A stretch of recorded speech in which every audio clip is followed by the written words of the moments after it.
Hi, I am Nicole Donnelly and I am in Vancouver, BC right now. I'm out at Spanish Banks, which is by the beach, and you will see some cyclists like this one riding by and some cars on occasion. I'll try not to get too distracted by it. There's also like a million dogs here because there's a big dog beach and my girl's in the car. So hopefully she'll be quiet.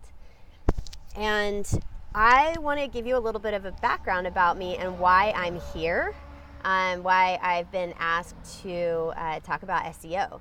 Well, I've been selling things online since 2000. That is forever. Well, forever in internet years. In 2000, I sold products on eBay. I would sell snowboards in the off season. I had snowboards that were factory seconds or boots and bindings that were the last year's models. And I put up my first website on Dreamweaver, and if anybody's ever used it, like it's super complicated and completely unnecessary now. And we didn't even consider SEO or search engine optimization at the time. You just put up a site and you put up stuff on eBay and you thought it would sell, and maybe it did because there weren't that many people competing for it. And now the standards are so much higher. So after the eBay thing, then I started my first company, and that was a few years later. In 2005, I put up a store, and I can't even remember what it was on, but it was one of the first website builders.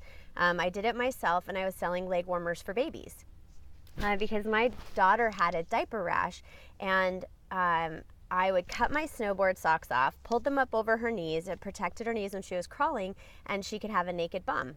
So then we got into these little groups that were like diaper-free parenting, attachment parenting, and I would comment on message boards and comment on other people's blogs, really participating a lot in forums online for parents, and they were in these different niches. So in the diaper-free parenting forum, there were probably 2,000 to 3,000 families at any time that were talking about this kind of different lifestyle.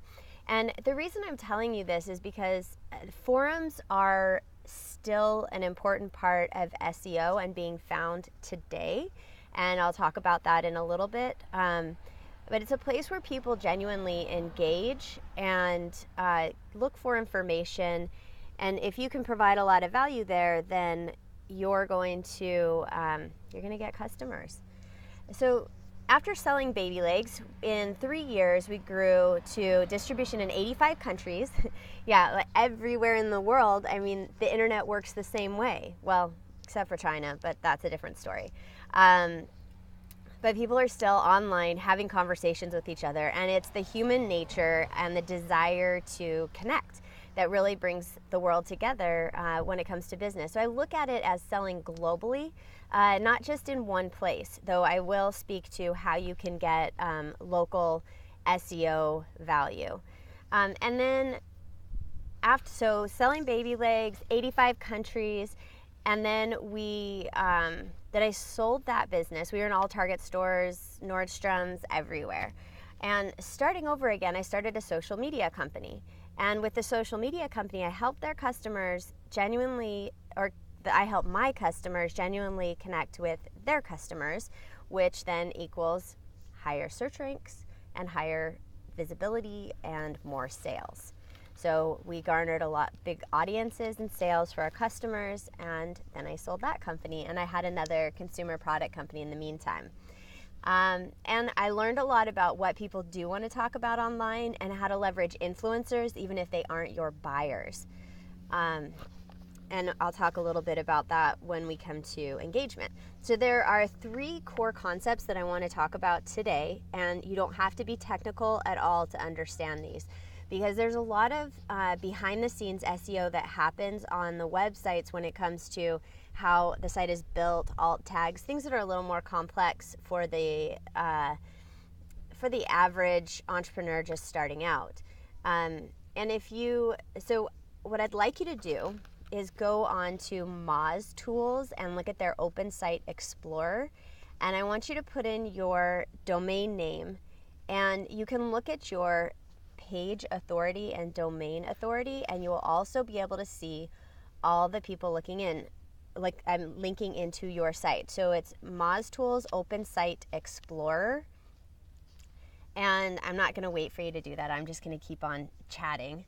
But Open Site Explorer will tell you where your site is, and every day you can do 3 free searches, so you can look at your competitors and see where they are, see what their domain authority is, and you can also see what sites are linking into their site and what the value of them are. So for spring, we have links in from the Canadian government, and the Canadian government site, I think the domain authority is a 93. Like, it's pretty amazing. If you can have a site with a 93 out of 100 that's linking to you, then it's telling people that, wow, your site, or our site in this case, is really valuable. And for us, it's the Startup Visa program. And we help companies get into Canada, or people who want to immigrate to Canada, through the Startup Visa program. And in this case, we're the only non-technical Startup Visa program that exists in Canada. So that's pretty cool. And we have all these links in from the government website, and every one of those links gives us more credibility. So when someone's coming and doing a search on Google for, entrepreneur immigrating to Canada, we're going to come up really high. And so that's one thing that we're known for, and whether we like it or not, that's going to be the top refer to our website now, because we're linked from a government site. If you get links from an educational institution or a newspaper, those are also, they have high domain authority as well. And so you want to get a gauge and kind of a gut feel for where you are in domain authority and where other sites are that could possibly link to you. So like when I had baby legs, I had a lot of mom blogs that linked in, and that gave my site more credibility. And a lot of those converted into sales. We had really high sales when we would get those, and links from different forums. And when a conversation is being had about your product or service on someone else's blog, there's all of this engagement that happens, and that gives the link even more value. And so when that's happening on your blog or on your Facebook pages that link back to your company, you get more credibility with Google that you are valuable for the things that are being talked about. So the first, so I've got a little acronym here. It's CEL, C-E-L, and the C is for content. You want to make sure that you're engaging with other people's content, and that you produce some of your own, but that you curate other people's content as well and put it up on your site. In a way that you're not going to put up my content on your site and not talk about it and not introduce it, but you might, like Founders Live would put up an article that I wrote, because then it gives them more content and something that someone's talking about. So it provides value to them, and then it also provides value to me. So content is the first part of this. And you want to make sure that your content goes out on every social network, including Google+. So the basics would be LinkedIn, Twitter, Facebook, and Google+. If you have a consumer product brand, you definitely want to be on Pinterest. It has the highest rate of conversion, and even for services too, but a lot of people find Pinterest hard to keep up with. So if you just did the basics, Facebook, Twitter, and LinkedIn, you're going to see a difference in your SEO, in your ranking, because when you get link backs from really active posts, and LinkedIn, you can make it active pretty easily, then your website's going to get more credibility. So the second one is engagement. So we have the C for content, and we have the E for engagement. And you want to make sure that what you're putting out there is getting engaged with. If it's not, try something else. Because if you keep posting about your startup and nobody's listening, then that means your audience does not really want to hear about it. Like for me, if I'm starting a business, but then I'm selling baby legs, I'm not going to talk about starting my business, because that's not what my customers want to hear about. They want to hear about kids' fashion. They want to hear about the latest sippy cups, whatever it is. They don't really want to hear about me starting my business. So consider that when you're posting content. People don't really care that much leading up to a launch. They want to be talking about the things that interest them. So engagement is something that's really important to measure, and Google pays attention to your engagement, and they want to make sure that what they're sending people to is valuable. So if you have 200 people engaging on your post, like I don't know if anybody listening here has had 200 comments on a post, but then Google will find that really interesting and say, oh yeah, this is valid for whatever it links back to. And on your website blog, it's the same thing. If somebody is posting and has valid comments on your post, you're going to have more credibility for it. It's the same with LinkedIn. And I've got some little hacks for LinkedIn that we'll talk about in the discussion afterwards. LinkedIn is a really easy place to get engagement right now. There are not a lot of people posting interesting stuff. Like in my LinkedIn feed, I have so many friends on LinkedIn, so many connections, and my feed is super boring. And it doesn't take much for you to stand out and get shares and get comments on LinkedIn. Also LinkedIn groups too. It's so much less noisy than the other social networks, so it's easier to stand out. And the third letter that I want to talk about is location. So we have content, I wrote these down. Content, engagement, and location. Now, the location of your business, so for me, when I had a social media company, it didn't really matter where I was, or even selling baby legs online. Same thing, it doesn't really matter where you are. But Google likes to recommend location-specific content or websites. So if you want to get found, so for social media, I want to get found everywhere. And I went to Austin to a conference. So I created a virtual physical location in Austin that people could check into on Swarm. And you might, I don't know if anybody uses that still, Foursquare or Swarm, but it is the biggest SEO hack. The fastest way to increase your SEO is by these virtual physical locations and having people check in. So I might create a location for somewhere that I go. So there's concerts. If you're going to something at Seattle Center, Bumbershoot will have a virtual location there that you can check in on Facebook, you could check in on Swarm, and then whoever is performing, so if I went to Mumford & Sons there, I could check into Mumford & Sons. Well, now if I'm searching for music in Seattle and I'm around that area, the Bumbershoot venue is going to come up, and it might come up before Seattle Center because so many people checked into that event recently, probably more than Seattle Center.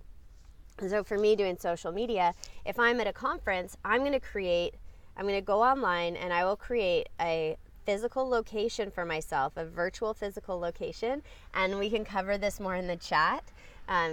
If it sounds a little complicated, you just go online and make sure that you claim your space. So I went to an event the other night. I went to a startup grind, and the host of the startup grind here in Vancouver didn't claim their physical location, so I created one for them. And I did that to get a conversation with them. It's a VC firm. And so I said, hey guys, I created a virtual physical location for you. If you want to know why that's important, let's have a chat about it. And, the guy was like, I don't understand this, tell me more. And he wanted to have a conversation about it. So for me as a social media person, it's a great tactic to get a conversation if I set those up for people. But if you check into them, I have a friend who, she'll leave nice reviews on people's Yelp. She'll do it on Facebook. And from leaving nice reviews in the neighborhood where she wants to get business, she's had people reach out to her, and just because it raises her visibility. And she does web design. And you might not think about some of these little tactics, and they're so simple to do on a regular basis. If you went and checked in to 5 businesses a day or left 5 nice reviews a day, it doesn't take that much time. You might spend, 10 minutes on it. You can increase your personal SEO, and if all accounts lead back to your business, you can also increase your business search engine ranking. Oh, hey, look, someone's on a longboard. That's kind of fun.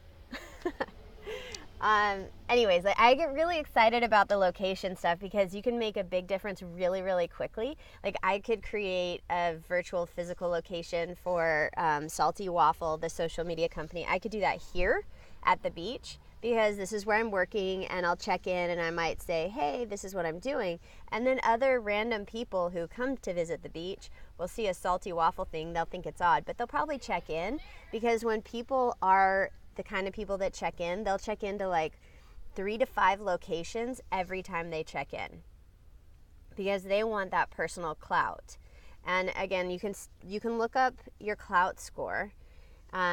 I haven't looked mine up for a little while, but when you do location check-ins, your personal clout score goes way up.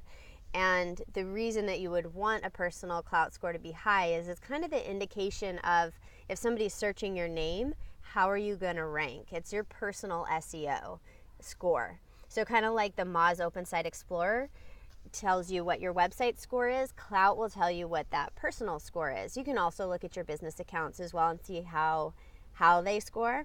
And when I don't do check-ins, I kind of ditched the check-ins for a couple of months just to see what happened. And my Clout score went from 60-something down to 40-something. And 60 to 40, like to get up to 40 is relatively easy, to get to 60, and this is out of 100. It definitely takes something, and it takes those checking ins. And if you're above 60, there are some places like Silicon Valley that have little specials for that. And also companies will send you things randomly. Like I got a printer from Canon because my Clout score is high enough, and they wanted me to post about my experience with my Canon printer. So that was kind of cool. And as a company, you can find out who your influencers are and who the people most likely to spread the word about your product, looking at things like Clout and seeing what people are known for on there. So I guess that was a little extra. I was just going to give you a sell to sell more, CEL, content, engagement, and location, and do it for yourself too. Because at this point, most people, we are our business, and you need to get your personal scores up too. Okay, I'll see you on chat in just a little bit. Bye.